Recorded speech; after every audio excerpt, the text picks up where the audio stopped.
Tara, samahan niyo akong tumakbo ng 14 kilometers. At ito nga po pala ang mga ruta na dadaanan ko nung tumakbo ako.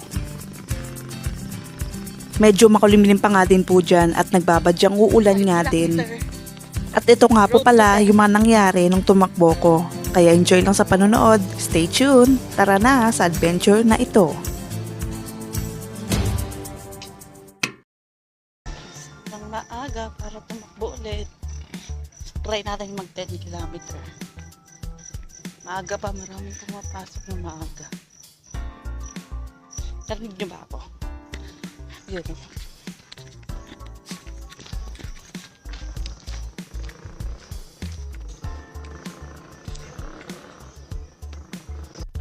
Hello.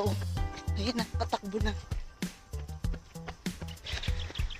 Good morning. Takbo. At pagkalipas nga din ng ilang segundo ay nandito na rin ako sa may highway.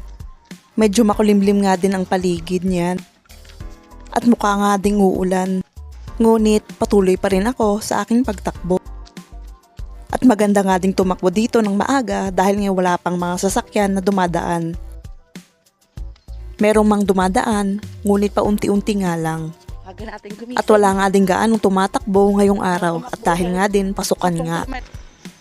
At dito nga din sa part nga na ito ay may nakasabay din tayong runner kaya binati din natin ng good morning.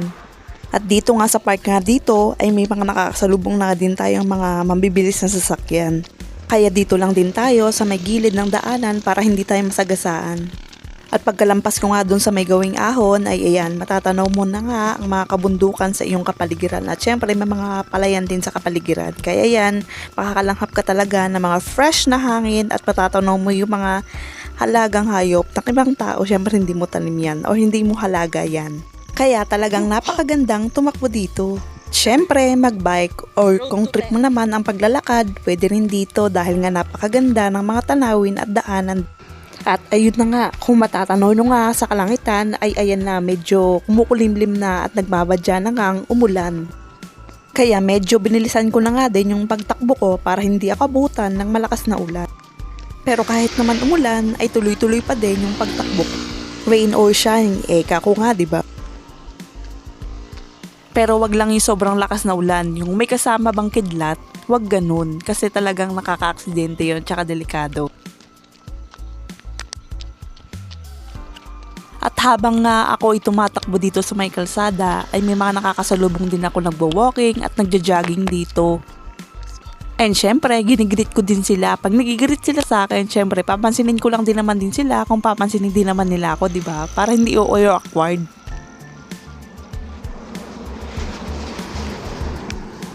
At dito nga din, sa punto nga na to, ay medyo bumibilis na nga din yung pace natin kasi kailangan na natin magmadali kasi malapit na nga din umulan. Malapit na.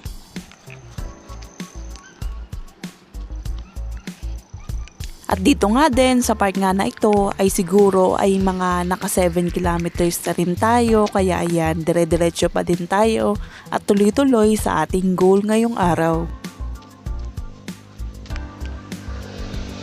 And sa part nga din na yan guys, ay medyo nauuhaw na nga din ako. Pero kailangan ko pa din magpatuloy para matapos ko yung running ko ngayong araw.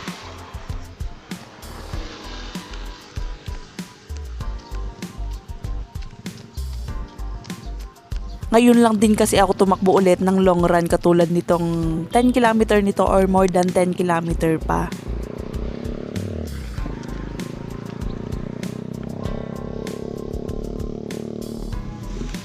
Nag-carbo loading naman din ako kagabi pero parang kulang pa din yung carbo na inad ko sa aking kinain kagabi.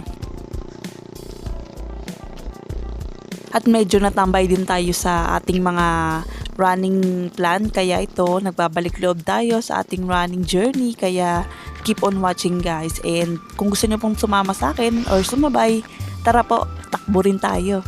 Let's go! At dito nga din sa part nga na ito ay ayan makikita yung itsura ko na pawis na nga din dahil nga din bago ako tumakbo ay uminom ako ng onting kape lang din, yung sip lang din para hindi tayo mag-bloated.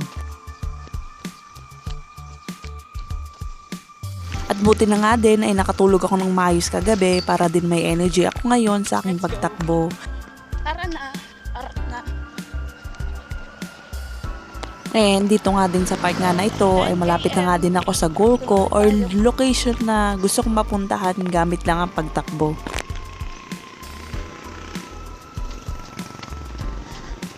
At dito nga din sa part nga na ito ay nakaka 8 kilometer na nga din tayo kaya magtuloy-tuloy din tayo na tumakbo.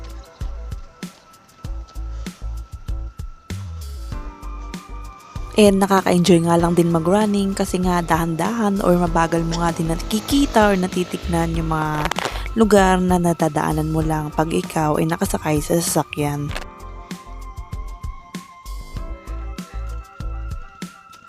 And ayun nga guys, nandito na nga tayo sa ating goal location ngayong araw. Pero babalik pa tayo, pauwi pa, syempre para makompleto natin yung 10 kilometer. And sobra pa tayo ng 10 kilometer para mas worth it. At bago nga ako umuwi, ay bigla na nga lang din umulan.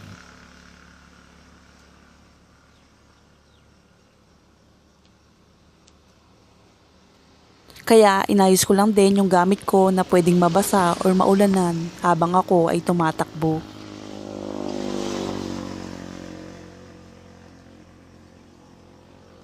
At ayun nga din, ngayon ko nga lang din napansin, grabe yung taba or muscle na pala ng paa ko or hita.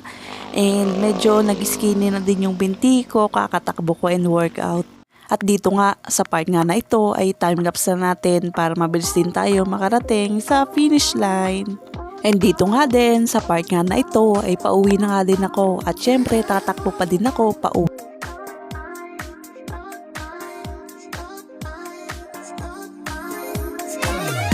At nung pauwi na nga din ako, ay ayun na nga, bumuhos na nga yung ulan. Pero syempre, hindi naman gaano din kalakas yun at ambon lang din.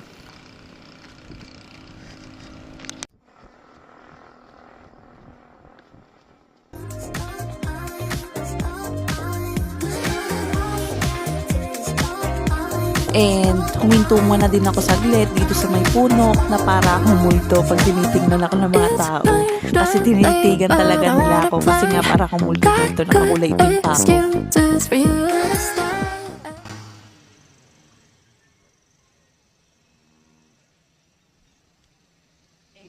At bago nga din ako tumuloy sa aking pagtakbo, ay chinek ko nga din yung Strava ko kung naka-on nga ba. Syempre baka mamaya hindi pala naka-on yung Strava ko, ay sayang din yung record ngayong araw na tatakbuhin ko. Umulan mga guys. Hinto tayo unti. Pahinga.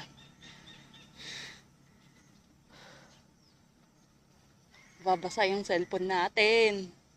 Kung kailan di ko dinala yung pang waterproof eh. Saka umulan. Hanip. Sumakit pa yung tiyan ko.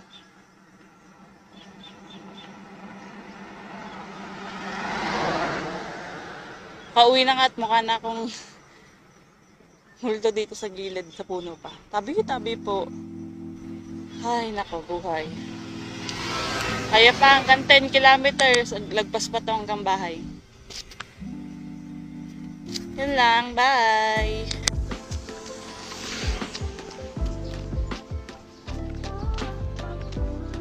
May mga bagay tayong kahit iplano natin ay minsan may mga araw na hindi tumutugma or maayon sa atin.